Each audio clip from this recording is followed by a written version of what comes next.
पौड़ी। आपीने आप साजियो, आपीने रखियो नाम। दुई कुदरत साजिए, कर आसन डिठो चाओ। दाता करता आप तू, तुस देवे करे पछताओ।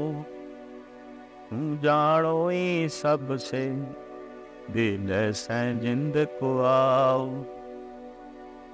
कर आसन डिठो चाओ, कर आसन डिठो चाओ। आसा दीवार दी पहले पातशाह जी की उचारण की थी ये पहली पौड़ी, जिस दे च एक मूल प्रश्न नूं सतगुरु देव जी महाराज अखे रख के उसका उत्तर देंदे ने।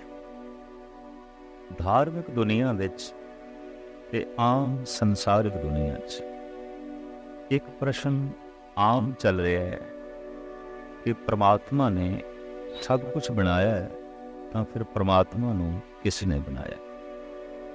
जे खुदा ने सब कुछ बनाया है, तो फिर खुदा नूं बनाने वाला भी कोई होवेगा। जद एक तर्क खड़ी की जाती है कि करते तो बिना कृत नहीं, तो फिर हर चीज़ का करता होना चाहिए, हर वस्तु ते हर हस्ती का करता होना चाहिए। इस संबंध विच काफ़ी बहस मुबासे आदि काल तो ही चले आ रहे हैं कि पहले मुर्गी सी या पहले अंडा होया।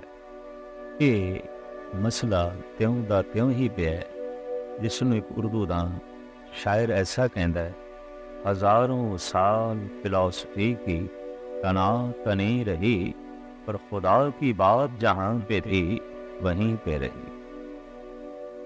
साहिब श्री गुरु नानक देव जी महाराज अजीम चिंतक ने, विचारक ने, दार्शनिक ने, और इस सवाल नूं आप इस ढंग नाल हल करते ने, आप ही ने आप साजियो, आप ही ने रचियो ना। उन्हें अपनी साजना आप की, उन्हें अपनी बढ़तर आप बनाई है। तू सूक्ष्म होवा अस्थूले, सूक्ष्म तो आप अस्थूल होया है। किवें होया है, किस तरह होया है, इसनों अत कथन कह देता है, अति प्रश्न कह देता है। ये प्रश्न कोई प्रश्न नहीं कि वो किवें फैले है, किवें पसरे है, ये अति प्रश्न है। इतना जरूर है कि उन्हें अपनी साजना आप कीती है। जिंदगी दे बहुत पहलुओं दे च मनुख कई दफा अति प्रश्न करता है। अति प्रश्न है, वास्तविक उसका कोई उत्तर नहीं। साहिब श्री गुरु नानक देव जी महाराज ये प्रमाण करते हैं, उन्हें अपनी साजना आप की। ऐसा इतिहास दे आउंदा है कि साहिब श्री गुरु नानक देव जी महाराज जब इराक देश के भ्रमण करने ते गए, गुरु नानक देव जी महाराज का भ्रमण 9 खंड पृथ्वी का है। जद कदी संसार की दौलत बहुती मिलती है मनुख नूं, तां उहनूं समेटण का, संग्रह करने का ते छुपाण का जज्बा भी नाल पैदा होंदा है। पर जद अध्यात्मक की दौलत मिलती है, रब्बी दौलत मिलती है, रूहानी दौलत मिलती है, तो फिर मनुख के अंदर इस जज्बे का जन्म होंदा है कि उन्होंने मैं वंडना है, उन्होंने मैं तकसीम करना है। दुनियावी दौलत जो बहुती वंडी है खत्म होंदी है, घटती है। अध्यात्मक दौलत जितनी बनती है उतनी ही बनती है। जितनी तकसीम करिए उतना ही वादा होंदा है। ये उसे का ही जिक्र है कि खाओ खर्चो रल मिल भाई, टोट ना आवे वध दो थाई। वास्तविक धन वही धन है जिहदे वंडदियां वधे, जो वंडदियां घटदा है वो धन नहीं। इस वास्ते नाम नूं भगत जना ने परम धन आख्या।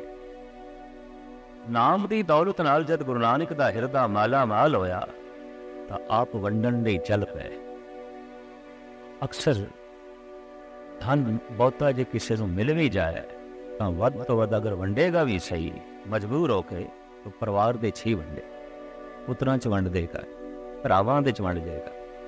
ਇਸ ਤੋਂ ਅੱਗੇ ਉਸ ਦੀ ਵੰਡਣ ਦੀ ਨਾ ਸਮਰੱਥਾ ਹੈ, ਨਾ ਉਸ ਦੇ ਅੰਦਰ ਐਸਾ ਭਾਵ ਪੈਦਾ ਹੋਵੇਗਾ। ਪਰ ਜਦ ਕੋਈ ਰੱਬੀ ਦੌਲਤ ਨਾਲ ਮਾਲਾ ਮਾਲ ਆਉਂਦਾ ਹੈ ਤਾਂ ਸਿਰਫ ਪਰਿਵਾਰ ਦੇ 'ਚ ਨਹੀਂ ਵੰਡਦਾ, ਸਾਰਾ ਸੰਸਾਰ ਉਸ ਲਈ ਪਰਿਵਾਰ ਬਣ ਜਾਂਦਾ। ਇਸ ਵਾਸਤੇ ਸਾਹਿਬ ਸ੍ਰੀ ਗੁਰੂ ਨਾਨਕ ਦੇਵ ਜੀ ਮਹਾਰਾਜ ਨੌਖੰਡ ਪ੍ਰਿਤਨੀ ਦੇ 'ਚ ਇਸ ਰੱਬੀ ਦੌਲਤ ਨੂੰ ਵੰਡਣ ਲਈ ਚੱਲ। ਇਰਾਕ ਦੇ 'ਚ ਜਦ ਆਪ ਨੇ ਸਤਨਾਮ ਦੀ ਬਾਂਗ ਦਿੱਤੀ, ਬਾਂਗ ਇਸ ਲਈ ਕਹਿ ਰਿਹਾ ਕਿ ਬਾਂਗ ਦੀ ਤਰਜ਼ ਦੇ ਉੱਤੇ ਹੀ ਸਤਨਾਮ ਦਾ ਉਚਾਰਨ ਕੀਤਾ, ਜਿਸ ਦਾ ਜ਼ਿਕਰ ਭਾਈ ਗੁਰਦਾਸ ਜੀ ਕਰਦੇ ਨੇ। ਦਿੱਤੀ ਬਾਂਗ ਨਿਵਾਜ ਕਰ ਸੁਨ ਸਮਾਦ ਹੁਆ ਜਾਨਾ। ਐਸੀ ਬਾਂਗ, ਐਸੀ ਸਦਾ ਕਿ ਲੋਕਾਂ ਦੇ ਮਨ ਸੁੰਨ ਹੋ ਗਏ। ਜਿੱਥੇ ਵਿਚਾਰ ਸ਼ਾਂਤ ਹੋ ਜਾਣ, ਪੁਰਨੇ ਰੁਕ ਜਾਣ, ਉਸ ਨੂੰ ਕਹਿੰਦੇ ਨੇ ਸੁੰਨ ਅਵਸਥਾ, ਸੁੰਨ ਸਮਾਂ। ਜੈਸੇ ਸਰੀਰ ਦੇ ਸਵਾਸ ਰੁਕ ਜਾਣ ਤੇ ਕਹਿ ਦਿੰਦੇ ਨੇ ਸਰੀਰ ਸੁੰਨ ਹੋ ਗਿਆ। ਮਨ ਦੇ ਵਿੱਚ ਵਿਚਾਰ ਰੁਕ ਜਾਣ ਤਾਂ ਮਨ ਸੁੰਨ ਹੋ ਗਿਆ।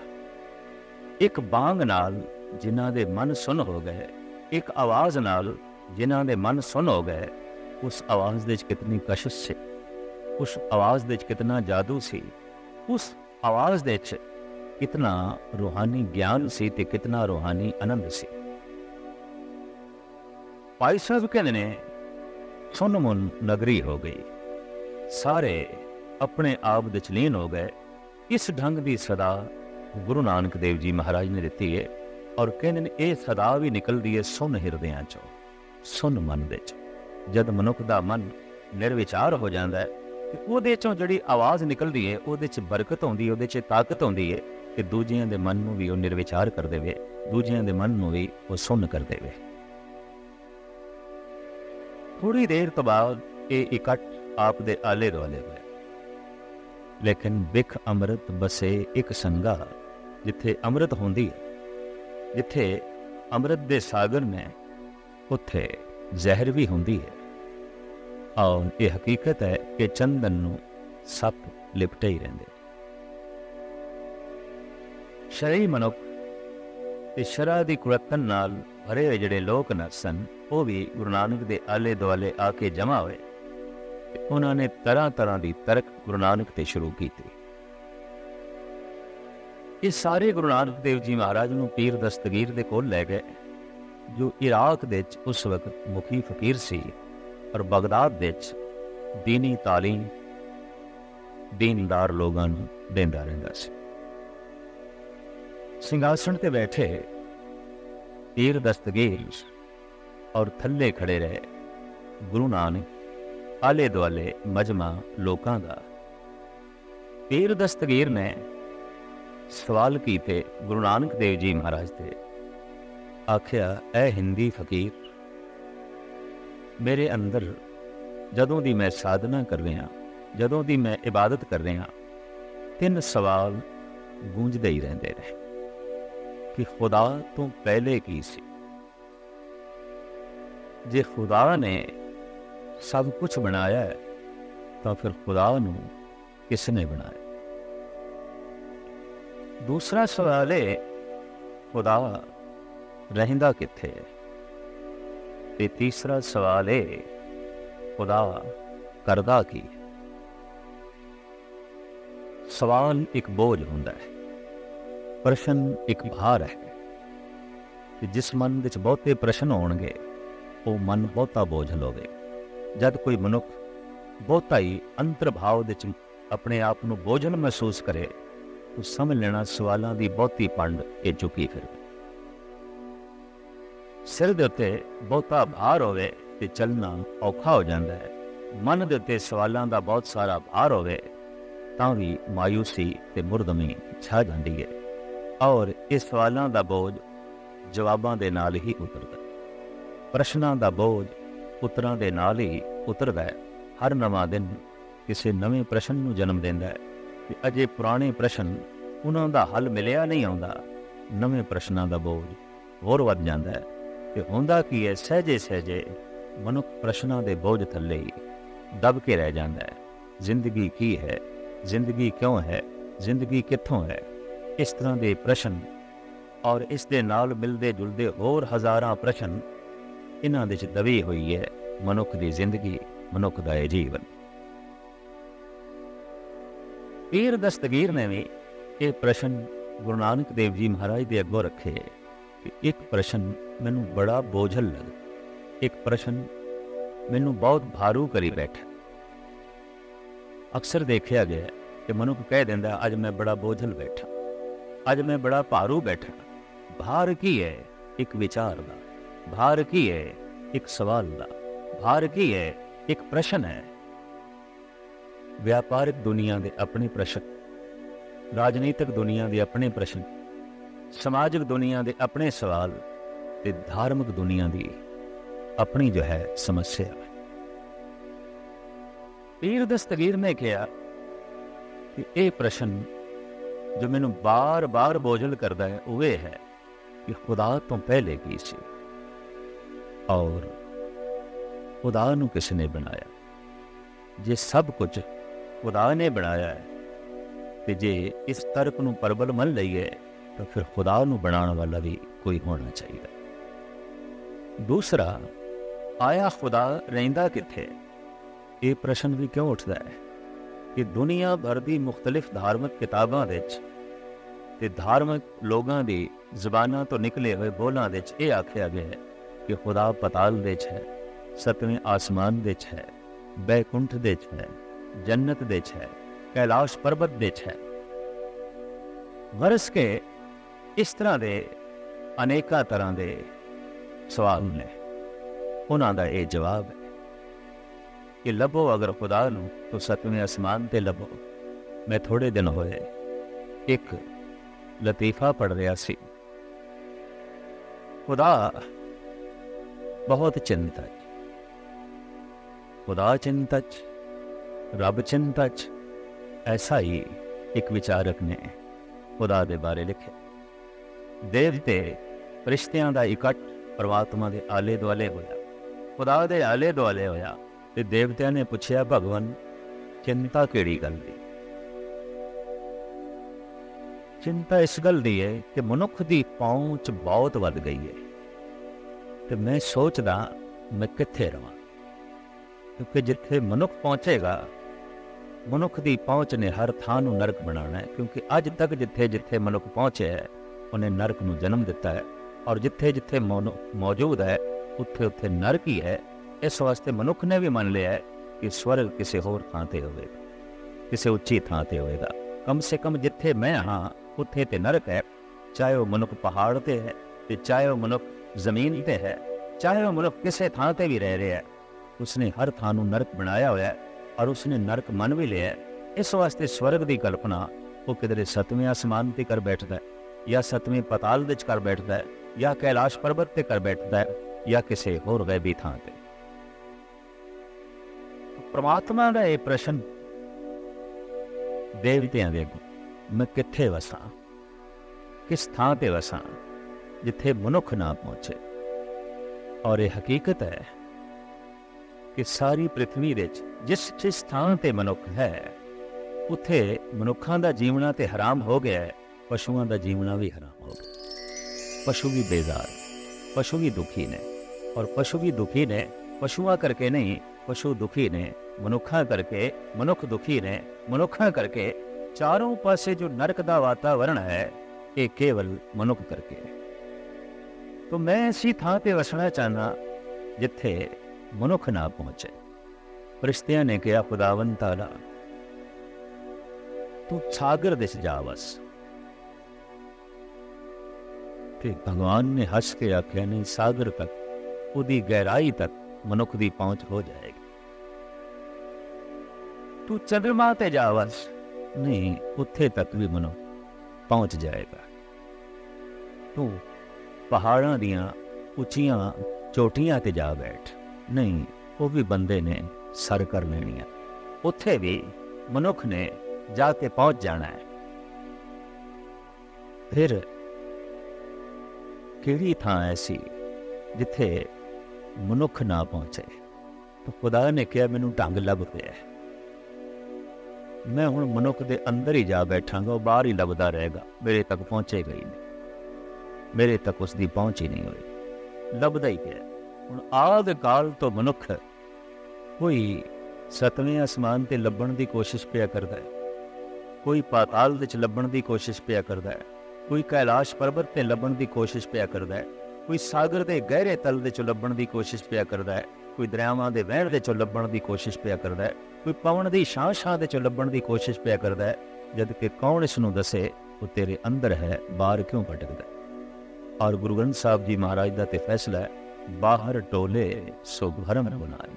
ਆਪਣੇ ਤੋਂ ਬਾਹਰ ਜਿਹੜਾ ਲੱਭਣਾ ਹੈ ਉਹ ਪਦਾਰਥ ਹੀ ਹੈ, ਉਹ ਪਰਮਾਤਮਾ ਨਹੀਂ ਹੈ।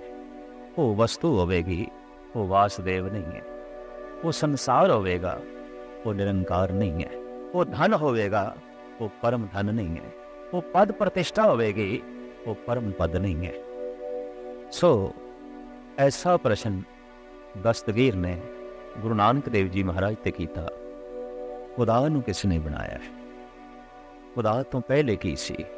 ਖੁਦਾ ਰਹਿੰਦਾ ਕਿੱਥੇ ਔਰ ਖੁਦਾ ਕਰਦਾ ਕੀ? ਪ੍ਰਸ਼ਨ ਅਜ਼ੀਮ ਨੇ, ਖੁਦਾ ਦੇ ਸੰਬੰਧ ਵਿੱਚ ਨੇ। ਗੁਰੂ ਨਾਨਕ ਦੇਵ ਜੀ ਮਹਾਰਾਜ ਨੇ ਦਸਤਗੀਰ ਨੂੰ ਆਖਿਆ ਬਈ ਮੈਂ ਸੁਣਿਆ ਤੇਰੇ ਕਦਮਾਂ ਵਿੱਚ ਲੋਕੀ ਰੋਮੀ ਮੋਤੀ ਨਿਛਾਵਰ ਕਰਦੇ ਨੇ, ਸੋਨੇ ਦੀਆਂ ਮੋਹਰਾਂ ਨਿਛਾਵਰ ਕਰਦੇ ਨੇ, ਤੇ ਮੈਂ ਦੇਖਣਾ ਚਾਹੁੰਦਾ ਉਹਨਾਂ ਮੋਤੀਆਂ ਨੂੰ, ਲਿਆ ਥੋੜੇ। ਦਸਤਗੀਰ ਦੇ ਮਨ ਵਿੱਚ ਇੱਕਦਮ ਖਿਆਲ ਆਇਆ ਵੀ ਸਵਾਲਾਂ ਦਾ ਜਵਾਬ ਤੇ ਦਿੱਤਾ ਨਹੀਂ, ਮੁਆਵਜ਼ਾ ਪਹਿਲੇ ਹੀ ਇਹ ਹਿੰਦੀ ਫਕੀਰ ਮੰਨਣ ਲੱਗ ਪਿਆ। ਸਾਹਿਬ ਸ਼੍ਰੀ ਗੁਰੂ ਨਾਨਕ ਦੇਵ ਜੀ ਮਹਾਰਾਜ ਨੂੰ ਅੱਜ ਵੀ ਇਰਾਕ ਦੇ ਇਲਾਕੇ 'ਚ ਹਿੰਦੀ ਫਕੀਰ ਕਰਕੇ ਕਹਿੰਦੇ ਨੇ, ਹਿੰਦੀ ਔਲੀਆ ਕਰਕੇ ਕਹਿੰਦੇ ਨੇ। ਔਰ ਉੱਥੇ ਜੋ ਸਾਹਿਬਾਂ ਦਾ ਅਸਥਾਨ ਹੈ ਉੱਥੇ ਵੀ ਸਾਫ਼ ਲਿਖਿਆ ਹੈ ਹਿੰਦੀ ਔਲੀਆ ਹਜ਼ਰਤ ਬਾਬਾ ਨਾਨਕ। ਸਾਹਿਬ ਸ਼੍ਰੀ ਗੁਰੂ ਨਾਨਕ ਦੇਵ ਜੀ ਮਹਾਰਾਜ ਦੇ ਸਾਹਮਣੇ ਦਸਤਗੀਰ ਨੇ ਥਾਲ ਦੇ 'ਚ ਮੋਤੀ ਮੰਗਾਏ, ਅੱਗੇ ਕੀਤੇ ਕਿ ਸਤਿਗੁਰੂ ਕਹਿਣ ਲੱਗੇ ਇਹਨਾਂ ਦੀ ਗਿਣਤੀ ਕਰੋ। ਦਸਤਗੀਰ ਹੈਰਾਨ ਹੋਇਆ, ਲੇਕਿਨ ਗਿਣਤੀ ਉਸਨੇ ਆਰੰਭ ਕੀਤੀ, 1 2 3 4 ਤੇ ਜੈਸੇ ਪਹੁੰਚੇ ਸਤਿਗੁਰੂ ਨੇ ਬਾਂਹ ਪਕੜ ਲਈ, ਆਖਿਆ ਫਕੀਰ ਤੈਨੂੰ ਹਿਸਾਬ ਕਿਤਾਬ ਨਹੀਂ ਆਉਂਦਾ, ਤੇ ਹਿਸਾਬ ਕਿਤਾਬ ਦੇ ਮਾਮਲੇ 'ਚ ਤੂੰ ਬਹੁਤ ਕਮਜ਼ੋਰ ਹੈ, ਤੈਨੂੰ ਗਿਣਤੀ ਨਹੀਂ ਆਉਂਦੀ। ਦਸਤਗੀਰ ਕਹਿੰਦਾ ਮਹਾਰਾਜ ਗਿਣੇ ਤੇ ਮੈਂ 4 ਹੀ ਨੇ। ਸਤਿਗੁਰੂ ਕਹਿਣ ਲੱਗੇ ਹਾਂ ਇਹਨਾਂ 4 'ਚ ਹੀ ਤੋਂ ਬੋਲ ਕਰ ਗਿਆ, ਫਿਰ ਗਿਣਤੀ ਕਰ। ਉਹਨੇ ਫਿਰ ਗਿਣਤੀ ਆਰੰਭ ਕੀਤੀ, 1 2 3 4। ਸਤਿਗੁਰੂ ਨੇ ਫਿਰ ਬਾਂਹ ਪਕੜ ਲਈ, ਗਿਣਤੀ ਫਿਰ ਗਲਤ ਹੋ ਗਈ, ਫਿਰ ਤੋਂ ਭੁੱਲ ਗਏ, ਫਿਰ ਆਰੰਭ ਕਰ। ਅਤ ਕੀ ਔਖਾ ਹੋ ਕੇ ਦਸਤਗੀਰ ਕਹਿੰਦਾ ਹੈ ਮਹਾਰਾਜ ਹੁਣ ਮੈਂ ਜਿੱਥੇ ਭੁੱਲਾਂ ਉੱਥੇ ਹੀ ਤੁਸੀਂ ਮੇਰੀ ਬਾਂਹ ਪਕੜਨਾ, ਮੈਂ ਕਿਹੜੀ ਥਾਂ ਤੇ ਬੋਲਣਾ ਉਸ ਥਾਂ ਦਾ ਮੈਨੂੰ ਪਤਾ ਚੱਲੇ। ਸਤਿਗੁਰੂ ਕਹਿਣ ਲੱਗੇ ਠੀਕ। ਜੈਸੇ ਦਸਤਗੀਰ ਨੇ ਗਿਣਤੀ ਆਰੰਭ ਕੀਤੀ 1, ਇੱਥੇ ਹੀ ਸਤਿਗੁਰੂ ਨੇ ਪਕੜੀ। ਆਖਿਆ ਨਹੀਂ, ਗਿਣਤੀ 1 ਤੋਂ ਪਹਿਲੇ ਆਰੰਭ ਕਰ। 1 ਤੋਂ ਕਿਉਂ ਆਰੰਭ ਕਰ? ਗਿਣਤੀ 1 ਤੋਂ ਪਹਿਲੇ ਸ਼ੁਰੂ ਕਰ। 1 ਤੋਂ ਕਿਉਂ ਸ਼ੁਰੂ ਕਰਦਾ ਹੈ? ਤਾਂ ਦਸਤਗੀਰ ਕਹਿਣ ਲੱਗਾ ਮਹਾਰਾਜ ਇਹ ਤੇ ਹੈਰਾਨਗੀ ਦੀ ਗੱਲ, ਐਸੇ ਕਿਸ ਤਰ੍ਹਾਂ ਹੋ ਸਕਦਾ ਹੈ?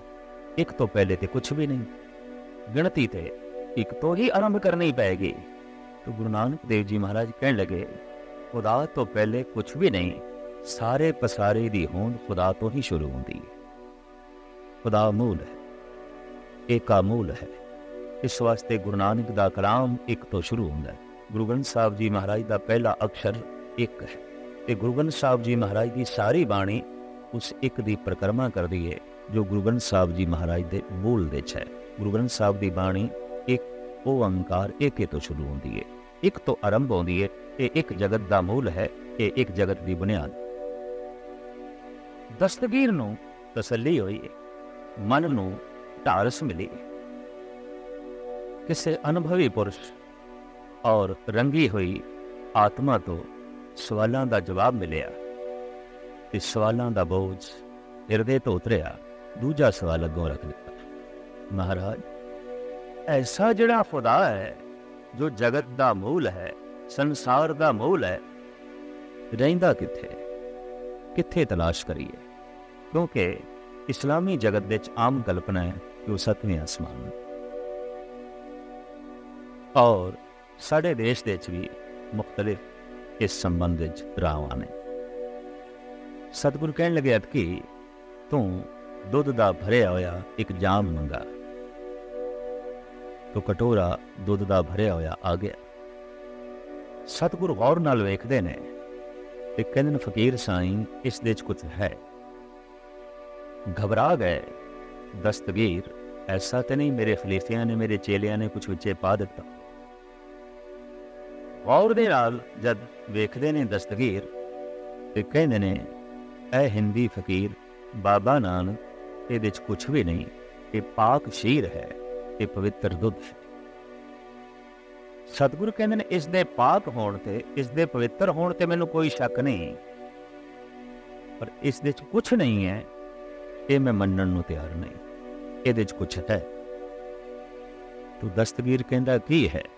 ਸਤਿਗੁਰੂ ਕਹਿੰਦੇ ਨੇ, ਘਿਓ ਹੈ। ਤੇ ਹੁਣ ਤੂੰ ਦੱਸ ਕਿੱਥੇ ਹੈ ਕਿ ਨਹੀਂ? ਦਸਤਗੀਰ ਕਹਿੰਦਾ ਘਿਓ ਤੇ ਹੈ। ਤੇ ਮਹਾਰਾਜ ਕਹਿੰਦੇ ਨੇ, ਫਿਰ ਕਿੱਥੇ ਹੈ ਦੱਸ? ਮਹਾਰਾਜ, ਹੈ ਤੇ ਸਹੀ ਪਰ ਦਿਖਾਈ ਨਹੀਂ ਦੇ, ਹੈ ਤੇ ਸਹੀ ਪਰ ਦ੍ਰਿਸ਼ਟੀ गोचर नहीं होता। सगल बनस्पत में बैसंतल, सगल दूध में घिया, उच नीच में जोत समानी, घट घट माधो जिया। जिवें दुध दे जर्रे जर्रे दे कण कण दे घ्यो है, जगत दे जर्रे जर्रे दे वो प्रभु आप है, वो करता पुरख आप है। जितनी उसकी बनतर है, जितनी उसकी कृत है, वो सारी कृत दे आप बैठा होया। फिर दस्तगीर ने प्रश्न किया, महाराज, ऐसा जिहड़ा परमात्मा इतना शक्तिशाली, वो करदा की? उहदा धंधा की? उहदा कम की है? आखिर शक्ति दा वे, शक्ति दा कम है कुछ करना, उहदा धंधा की है? आखिर उसकी कोई कृत भी होवेगी, आखिर उसका कोई धंधा भी होवेगा, सारियां विच बैठ के वो की करदा है? सतगुरु कहते ने, दस्तगीर तेरे सवाल बहुत सारे ने, कि तू ऐसे सवाल करता जाएगा, मैं जवाब देंदा जावांगा, पर मैं हुण सोचदा पिया तू खुदा दी तौहीन कर रहे हैं। क्योंकि खुदा दा रूप होंदा है, खुदा दा ज्ञान, खुदा दी असली तस्वीर आउंदी है, उसदी विचार, ते तू उसदे विचारां दे, तू उसदे ज्ञान दी तौहीन कर रहे हैं। क्योंकि तू खुद सिंघासन ते बैठा है ते मेरे कोल विचार सुन रहे हैं, मैं थल्ले खड़ा। दस्तगीर दा मन काफी पिघल चुकिया सी। कहने लगा, फिर महाराज मैं की करा? सतगुरु कहने लगे, फिर तू वही कर जो कुछ तेनों करना चाहिए। तू थल्ले आके बैठ, मैं सिंघासन ते बैठांगा, और सिंघासन ते बैठ के मैं तेनों सवालों का जवाब दें, जो नियम है, जो विधान है। दस्तगीर ने सोचिया, सौदा सस्ता ही है, एकदम थल्ले आन बैठा, और सतगुरु सिंघासन ते जा बैठे। बैठते आई आप ते विस्मात तारी हो गए, आप हलूल कर गए, आप समाधि लीन हो गए। थल्ले बैठा दस्तगीर कहता है, महाराज छेती दसो खुदा करदा की है? मुस्कुराते हुए गुरु नानक ने नेत्र खोले, आख्या, दस्तगीर खुदा यही कुछ करता है, जो सिंघासन ते बैठा होंदा है उन्होंने थल्ले ला छड़दा है, जो थल्ले होंदा है उन्होंने सिंघासन ते बिठा देंदा। छिन में रंग राव को करे, राव रंग कर डारे, रीते भरे भरे सखनावे, ये तां को व्यवहार है। गुरु तेग बहादुर साहब जी महाराज कहते हैं, उसका व्यवहार है, ये उसका धंधा है। खालियां नूं भर देंदा है, भरियां नूं खाली कर देंदा है। हासे दे च रोना पा देंदा है, रोने दे च हासा पा देंदा है। जिंदगी दे च मौत पा देंदा है, फिर मौत दे च जिंदगी पा देंदा है। नफे दे च नुकसान पा देंदा है, नुकसान दे च फिर नफा पा देंदा है। इज्जत दे च बेइज्जती नूं जन्म दे देंदा है, और फिर बेइज्जती दे च इज्जत पैदा हो जाती है।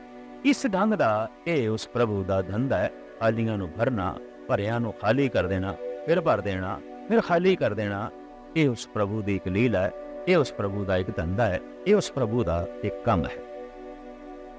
दस्तगीर गुरु नानक दे पैरी आके पे जिस सिंघासन ते दस्तगीर ने बिठाया ये अमर सिंघासन अज तक भी बनया है और उस दे उत्ते बकायदा उस दस्तगीर ने एक तख्ती लगवाई सी उस जमाने विच जो अज तक भी लगी हुई है। मोटे हरूफ दे उत्ते लिखा हुआ है रब्बुल मजीद हजरत बाबा नानक। थल्ले 4 बारीक लाइनां ने पुरानी अरबी विच जिसका तर्जमा इस ढंग नाल करवाया गया है कि रब्बुल मजीद हजरत बाबा नानक इत्थे आए, उन्हां दे आवन दे नाल आबे हयात दा चश्मा फुटिया जिहदे नाल अरब दी तपदी हुई जमीन भी सरसब्ज होई। और ये यादगारी स्थान बड़े शानो शौकत दे नाल बगदाद रेलवे स्टेशन दे कोल मौजूद साहिब श्री गुरु नानक देव जी महाराज सारी पृथ्वी दे भ्रमण करदे होया इस ढंग दे प्रश्न, इस ढंग दे जो सवाल सन उन्हां दा जवाब देंदे रहे। चाहे वो जवाब सवाल योगी करन, चाहे हरिद्वार दे ब्राह्मण करन, चाहे बनारस दे पुरोहित करन, चाहे मक्के दे हाजी करन, चाहे बगदाद दे पीर करन, गुरु नानक देव जी महाराज को हर बशर लई जवाब मौजूद है और आप जवाब देंदे गए। साहिब अज दी इस पावन पवित्र पौड़ी दे प्रमाण कर रहे हैं कि उस परिपूर्ण परमात्मा ने अपनी साजना आप कीती है, उसकी साजना किसी दूसरे तीसरे ने नहीं की। आप ही ने आप साजे हो, आप ही ने रचे हो ना, उन्हें अपनी हस्ती आप ही रची, उन्हें अपनी बनतर आप ही बनाई है, उन्हें अपनी ताकत आप ही प्रगटाई है। दुई कुदरत साजिए कर आसन डिठो चाओ।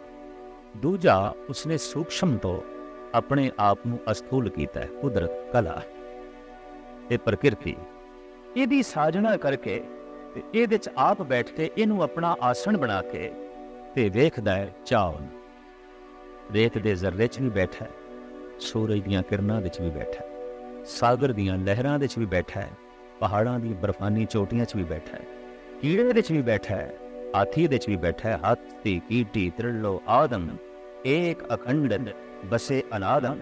ये सारे उसका आसन ने, हर आसन ते बैठा है, चाहे रेत के जरिया का आसन है तो चाहे सूरज दियां किरणां का आसन है, चाहे पहाड़ां दियां चोटियां का आसन है तो चाहे सागर दियां लहरां का आसन है। ये हर आसन दे उत्ते विराजमान है तो बड़े चाव नाल विराजमान है। दाता करता आप तू तुस दे करे पछताओ। तू जिथे इस सब कुछ का करता है, हे प्रभु तू सब कुछ का दाता भी है। तू उठ के प्रसन्न होके तू हर जीव नू खुश करदा है, उन्होंने मन मर्जी के मुताबिक उन्होंने वस्तु देना है। ऐसा तू दाता है, ऐसा तू करता है। तू जानो ही सब से ते लैसे जिंद को आओ।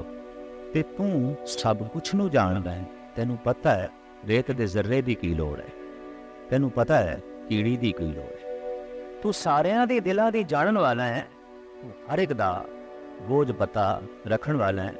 तेनू किसे दा ठिकाना पता पुछण दी लोड़ नहीं, क्योंकि तू सब नाल संबंध जोड़ी बैठा है कि तू सब कुछ नू जानदा है। तू जानो ही सब से दे लैसे जिंद को आओ। और आवाज़ मार के एक दिन दिती हुई जिंद तू ले लेना है, वापस कर लेना है। कर आसन डिठो चाओ। जिंद दे च भी बैठ के और शरीर दे च भी बैठ के तू चाव नाल जगत नू वेखदा है, जिंद नू वेखदा है, शरीर नू वेखदा है, जरिया नू वेखदा है, सागर नू वेखदा है, अपनी साजी हुई कुदरत नू वेखदा है, प्रकृति नू वेखदा है। हर आसन दे उत्ते तू विराजमान है। और इस तरीके नाल सतगुरुदेव जी महाराज इस पौड़ी प्रमाण कर रहे हैं कि सब कुछ उसकी अपनी साजना है और अपने आप की भी उसने ही साजना की है। इसने अपनी साजना आप की।